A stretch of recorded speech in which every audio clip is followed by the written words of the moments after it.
ভারতের উত্তরপ্রদেশে প্রকাশ্যে জোরপূর্বক হিজাব খুলে মুসলিম তরুণীকে হেনস্থার একটি ভিডিও ভাইরাল হয়েছে। এ সময় তার সঙ্গে থাকা হিন্দু পুরুষ সঙ্গীকেও লাঞ্ছিত করার অভিযোগ উঠেছে। সম্প্রতি দেশটির সবচেয়ে জনবহুল রাজ্য উত্তরপ্রদেশের মুজাফফরনগরে এই ঘটনা ঘটে। এই ঘটনায় ভারত জুড়ে সমালোচনার ঝড় উঠেছে। ২০ বছর বয়সী তরুণীর নাম ফারহিন। তিনি স্থানীয় খালপাড় এলাকার বাসিন্দা। সচিন নামে এক ব্যক্তির সঙ্গে ঋণের কিস্তি তুলতে যাচ্ছিলেন।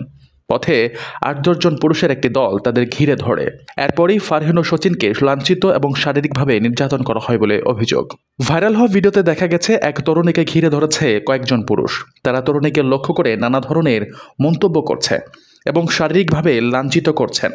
ভিড়ের মধ্যে পড়ে অসহায় তরুণী আর্তনাদ করছেন। অল্প বিস্তর ধাক্কাধাক্কি চলছে। পুরো ঘটনাটি একজন পথচারী মোবাইল ফোনে রেকর্ড করেন এবং পরে বিভিন্ন সোশ্যাল মিডিয়া প্ল্যাটফর্মে ব্যাপকভাবে ছড়িয়ে দেয়। খবর পেয়ে পুলিশ ঘটনাস্থলে পৌঁছে জনতাকে ছত্রভঙ্গ করে এবং দুজনকে নিরাপদে থানায় নিয়ে যায়। ফারহিনের অভিযোগ দায়ের পর ভারতীয় ন্যায় সংহিতার প্রাসঙ্গিক ধারায় মামলা দায়ের করা হয়।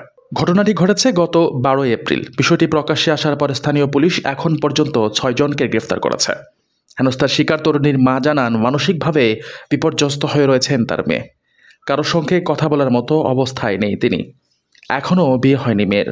ঘটনার পর থেকে সে খুবই আতঙ্কে রয়েছে বলেও জানান তিনি।